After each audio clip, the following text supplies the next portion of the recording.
Whoa, what is going on, football fans? Back at it with another New York Giants video. Being that free agency is going to start in 2 short days, or at least they're going to start to announce signings in 2 short days, I figured I'd get a quick video up for you guys in targets that I could see the New York Giants potentially going after in free agency. By no means am I saying that they're going to go after all these players. I think Joe Shane is going to be very smart in terms of the way that he goes about it in free agency. And I'm not going to list every possible free agent that we could bring in because there's going to be a lot of cheaper guys that we bring in for depth. But I want to go over some of the notable free agents that I could see the New York Giants potentially targeting in this year's crop, and I guess talk about the philosophy that I think the New York Giants are going to have come free agency, and why I personally picked out some of the players that I did on my list. I have a list of about 10 to 15 free agents that I could see the New York Giants definitely going after. Before we get into that list, I think it's important to go over the guys that we potentially may be losing that came from the New York Giants, because after all, we all know that Joe Shane has talked about in all his press conferences that he values guys that he's got an opportunity to analyze and work with, and that speaks to the guys from within the building. So you have to think, if all things are equal, if they like the player, they like his work ethic, they like the way he performed last year, perhaps they like his upward trajectory, they're going to look to bring some of these players back. So I don't think they're going to lose all the players that are on this list, but obviously some of them are going to be cap casualties, or some of them will be players that they feel like they could improve elsewhere, whether it be in the draft or whether it be in free agency. We already know that Daniel Jones and Saquon Barkley are signed. Those were the two biggest pending free agents, but there's a list of 18 more. Shane Jimenez is at the bottom of this list. I couldn't quite get him in the picture, so add him to this list as well. O'Shane Jimenez, the former third-round pick. Matt Breida, who was signed to a one-year deal for about a little over $1 million. Of course, came over from the Buffalo Bills. Thought he did a pretty good job last year. Landon Collins, we'll see with him. He was kind of a midseason acquisition who definitely helped the Giants at certain points last year. Justin Ellis, I think he's probably gone. John Feliciano, Nick Gates, I think there's a battle there between those two. And I know most Giant fans would probably want to stick with Nick Gates, understandably so. He's a fan favorite. He's a captain, but he is coming off a very serious injury. Feliciano does have ties with the Buffalo Bills. He does have ties with Bobby Johnson. It's why they brought him in the first place. I think they're going to keep one of those guys. Whether or not either one will start if they're back with the Giants, that remains to be seen. But I definitely think they'll keep one of them. I don't think they'll keep both. And if you ask me today, I would say Feliciano is probably the favorite due to what I just said. Jamie Gillen, the punter, either he'll come back or he'll be replaced. I am not in love with Jamie Gillen. That's a position that I personally would like to upgrade, whether it be in free agency or the draft. But we'll see what they elect to do with that spot. Richie James, depends on what his market is. If he's willing to come back for a very cost-effective salary, I could see him coming back. Tony Jefferson, ties to Wink with Baltimore. Big reason why we brought him in. Another guy that I could definitely see coming back, but if he has any kind of market, more than likely they will not bring him back. He's older, but if he's willing to come back on a very cheap, cost-effective salary, I could see us bringing him back. Marcus Johnson is more or less a practice squad player. Casey Kreider, long snapper, been here for a number of years. Julian Love is the biggest name on this list, and I'd say it's, maybe 50-50. Depends on what teams are willing to offer him. There's a lot of good safeties in this year's market, which Joe Shane kind of alluded to in his last press conference, so I don't think he's going to force the signing of Julian Love. I think he has to match a certain price point. Fabian Moreau came in and actually did a pretty good job as a depth cornerback last year for the Giants. We'll see if there's any kind of market for him. If we could bring him back cheap, I'm sure Shane will entertain it. Shepard, we'll see. I'm maybe 50-50 on whether or not he's back with the Giants. I can't see him getting any more than a vet min contract at this point with all the injuries. Darius Slayton's an interesting one. And outside of Love, I think he's probably the second biggest name on this list. And again, it's going to come down to his market. It's a very thin wide receiver class, which you'll see when we go over the top 100 list. And Slayton projects probably to be in that $8 million, maybe even closer to $10 million range based on his age and potential upside. But if his market is much lower than I think, maybe the Giants do bring him back. He does have a good rapport with Daniel Jones. He's been here since they both came in the league at the same time. And he's probably been the most consistent receiver for Jones since he's been a Giant. Jalen Smith is old and not very good. I think we'll replace him at the linebacker position. Jahad Ward seems to be a leader on the team. Played okay in terms of a depth player. I'd like to have him back. Nick Williams, in my opinion, is completely replaceable. So some of those guys will be back. Some of those guys won't be. And the guys that are not back are obviously going to have to be replaced either via free agency or via the draft. And then that's going to bring me to this top 100 list. And then I'll go over my reasoning as to why I have certain guys at least targeted. And I haven't heard any rumors for the most part as to who we're going to be going after. But certain guys that I have circled, that I could see the New York Giants potentially going after, and I'll talk about as to why I have the reasoning that I do. So, top of the list, don't expect the New York Giants to go big game hunting. I mean, maybe one guy, but this is, at least according to NFL trade rumors, I'm not going to read too much into any of these lists in terms of the rankings, but it's more so just to get a general idea of the landscape. Garoppolo cross him off. Marcus Davenport, there's actually been links to that we may be interested in him. He didn't have a very good year last year, but he had I think he had like 9 sacks the year before. His market, according to Spot Track, and I doubt he hits this, is like 22 million. I don't think the Giants will go after Marcus Davenport if his market is anywhere near that. Jamal Dean, I don't see the New York Giants spending big on a corner, especially with how rich the class is. Jacoby Myers, I think, would be overspending, even though I do think could be a very good wide receiver, and he's still relatively young, but he's the best wide receiver in this year's crop, so you got to figure he's going to cost a lot of money. Going over the next 10, you got James Bradbury, obviously a guy that the Giants didn't really identify that fit our scheme. I think they would have made a stronger push to try to backload salaries if they thought he was a really good fit. I don't expect him back, but hey, you never know. Dalvin Tomlinson, a former Giant, we may talk about him a little bit when I go over my list. Odell Beckham, of course, Giants visited with him. He's 30, coming off the ACL tears, and he may get more than you think because of how thin this wide receiver crop is. But again, a guy at least to keep your eye on. Hargrave, really good defensive lineman from the Philadelphia Eagles. He may hit the open market. Clowney seems to be a free agent every year. Rounding out the list in the top 20, Levante David, older but still an effective linebacker at 33 years old. Poyer, of course, with ties to Buffalo, but again, a bit older. He's 32. If we were to bring a guy like that in, I would think it would be on a very short salary. But hey, could make sense. Fletcher Cox, interior defensive lineman. Then you get to the Chiefs receivers. We'll talk more about them in a bit, but you got Juju, you got McCole Hardman, along with Alan Lazard. So that's kind of the second tier crop of the wide receivers. And then as you keep going along, there's several other names that I will point out on my list, and I picked out 10 to 15 players from this list that I could see the New York Giants going after. Now, the reason I picked out the guys that I did, guys, is because of what Joe Schoen has said. Like I said at the top of the video, he has said all offseason that they want to bring in guys that they're familiar with. They want to keep guys in-house that they know about. And if they're going to go outside the franchise, you have to think that they want to bring in guys that they are somewhat familiar with, guys that they've worked with in the past, guys that they've heard things about in the past. By no means is this an exact science. This is projecting. This is predicting. This is, a hypothesis as to certain players based off the team's needs and, coaches on this roster that may have worked with certain players. I could see the New York Giants going after in this year's free agency class. What are the Giants' biggest needs going into free agency? Wide receiver, we could all agree. Certainly going to need a lot of talent there, especially if you lose Darius Slayton. Linebacker, we could all certainly agree there. We don't really have one right now that you could really trust. You hope, obviously, the rookies last year develop, but yeah, interior offensive line, obviously a huge need. Secondary help, right? Especially if you lose Julian Love. Maybe you look to get a safety. Maybe you look to get a cornerback. So the Giants have needs all over this roster. I also think they need to build up some depth on that defensive line. What has Schoen talked about in these press conferences? He was asked specifically about his defensive line. He said there's a lot of work to be done there. I know a lot of people look at Dexter Lawrence and Leonard Williams and think everything's solved. I don't think Joe Schoen is looking at it that way, because if you look at our run defense last year between the linebackers and the D-line, we had arguably the worst run defense in football. I mean, we're getting killed all year in that area. So there's a lot of ways that they could go, and I think a lot of this is going to have to do, with their strategy right now in terms of the draft, right? You look at our draft class, the draft where we're projected to go in the first round of the draft this year, it's more than likely going to be a cornerback or a safety, cornerback or a wide receiver, I should say. So maybe they don't elect to spend big bucks at that position in free agency. I could certainly see them entertaining the trade market for a receiver if one made sense. But let's go over some of the names that I had. And the first thing I did, because of familiarity, I looked at the coaches on this staff. We all know Brian Daboll comes from the Bills. We know that Joe Schoen comes from the Bills. We know that Kafka comes from the Chiefs. We know that Brown, the assistant general manager, comes from the Eagles. We know that Martindale comes from the Ravens. We know that Groh, the wide receivers coach, comes from the Colts and is a former offensive coordinator with the Eagles in 2018 and 19. And we know Jeff Nixon, the new running back coach, comes from the Panthers, along with Andre Patterson, the defensive line coach, formerly of the Minnesota Vikings. So those were things that I considered when I looked at potential targets that I could see the New York Giants going after in this year's free agency class. Okay? Familiarity. Bills, Eagles, Ravens, Colts.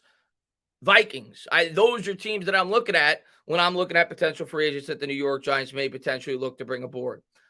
Obviously, I didn't exclusively look at that. I looked at fit.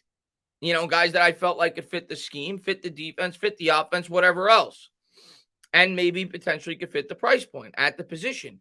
I mentioned Marcus Davenport at the top of the video. It's only because I've heard, at least slight rumors that the Giants could be potentially interested in him. I don't expect that to come to fruition. I don't think we're going to spend high-end money at that position unless his market is way off from what people are projecting. I do not think he'll be a New York Giant. The next guy, though, I want to talk about is a former Giant. And it was a guy I kind of hinted at when I was going over that list. And I'm not saying I expect him to be, but he's a guy at least say maybe there's a chance. With how bad our run defense was last year, the fact that he has ties to our defensive line coach, Dalvin Tomlinson, he's still only 29. I know that may sound crazy to some people, but he's still relatively young, and we could use a lot of help in terms of stuffing the middle on the defensive line. What's his market? I'm not sure. Is it 8? Is it 9? Is it 10? For the right price, I could see Dalvin Tomlinson making sense for the Giants. And he's been, at least according to PFF and their rating scale, he's been a very consistent player throughout his entire career. He still remains right around what he was with the Giants. He was always in the mid to high 70s. That's where he still remains. He's a good run defender. And it seems like there's a huge influx at that position in terms of talent. So you may be able to get a pretty good player, Fletcher Cox, Hargrave, like I said earlier from the Eagles. There's a lot of good talent at that position in free agency. So maybe a guy like Dalvin Tomlinson, who's getting closer to the age of 30, maybe you could get him on a somewhat cost-effective salary. And again, a guy that obviously as Giants fans were very familiar with. Patterson, our defensive line coach, obviously very familiar with him. So he's a guy that I think you at least have to keep an eye on. Is it possible? Maybe we get a reunion. I wrote down Levante David, no real ties to the coaching staff, but it's just such a big need at the linebacker position, right? He's 33, though. So I don't know if the Giants would really entertain that. He has remained relatively healthy throughout the majority of his career. That's something that I'm sure Joe Schoen is going to be looking at. But the fact that he's 33, I mean, I guess he's a stopgap option for a year or two, perhaps.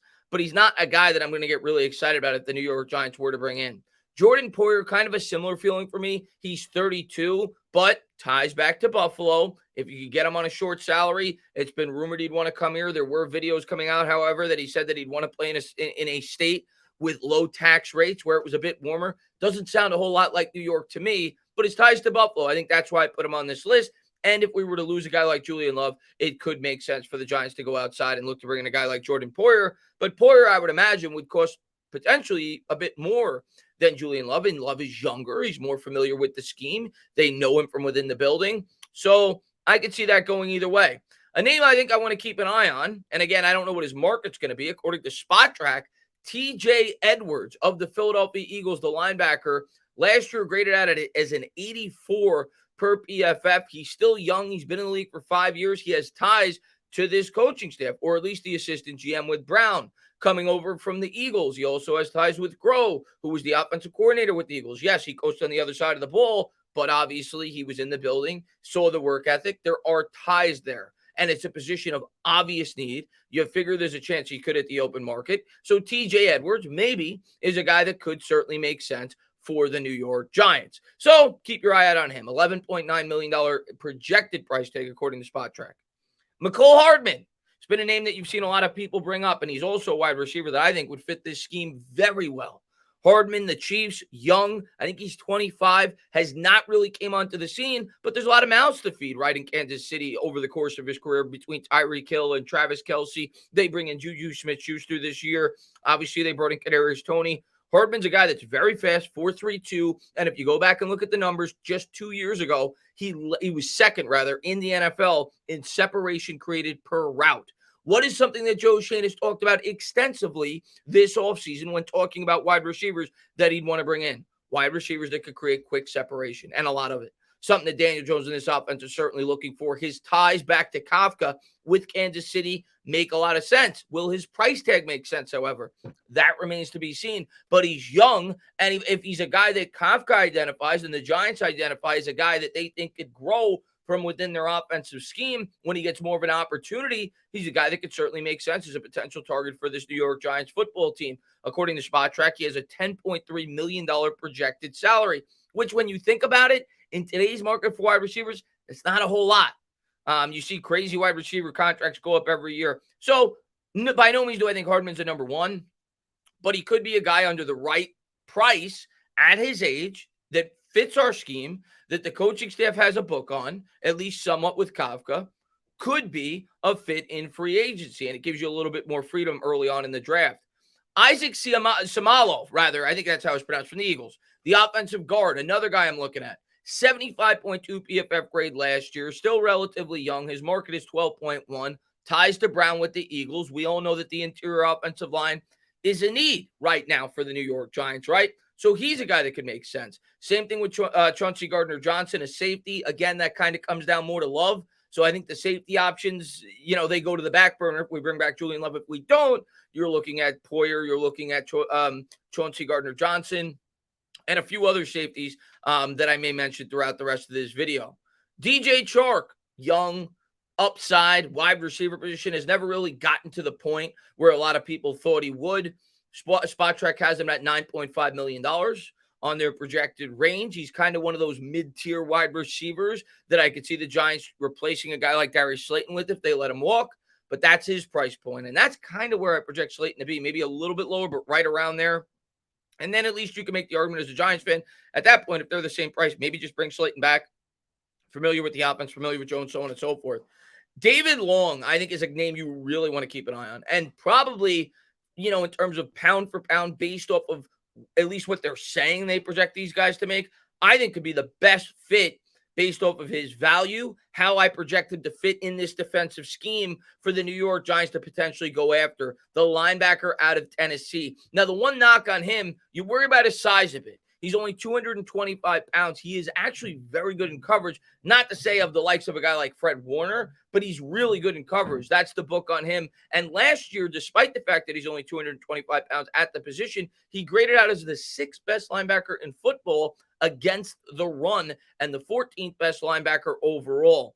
Like I said earlier, known to be strong in coverage. So David Long out of Tennessee, certainly keep your eye out on him as a potential fit. No ties to our coaching staff, however, but an interesting name nevertheless. Marcus Peters, a cheaper option, maybe a guy that you bring in for competition at the cornerback position, ties to Wink Martindale. So I wanted to mention him as well. More name recognition than anything else. Garrett Bradbury's an interesting name, former first-round pick from the Minnesota Vikings. The center position, an obvious need for us. He's probably about an average center right now in the NFL 4 years into his career. Former first-round pick. He's projected to make $11.9 million, according to Spot Track. And then the big name, the name you've heard countless times, Tremaine Edmunds. Not even 25 years old yet, formerly of the Buffalo Bills. Obviously, the ties to Dable and Shane there, and just so happens to play a position we need a lot of help with at the linebacker position. I think it comes down to his market, but if the Giants absolutely love him, they could easily structure a contract to make him fit under the cap. He's young. He could be a guy that they feel is a safe bet for the next 3 or 4 years to kind of man that spot so they don't have to worry about it, and they can kind of fill in around him. So he's an interesting name. He's probably going to cost you a decent amount more than a guy like Long, but the familiarity with the Buffalo Bills, they may feel he's a really good option for the next 3 or 4 years. Of course, Joe Shane had a lot to do with him being on the Buffalo Bills to begin with. So a guy to keep an eye out on with Tremaine Edmunds. And then finally, Paris Campbell. Ties to Mike Rowe.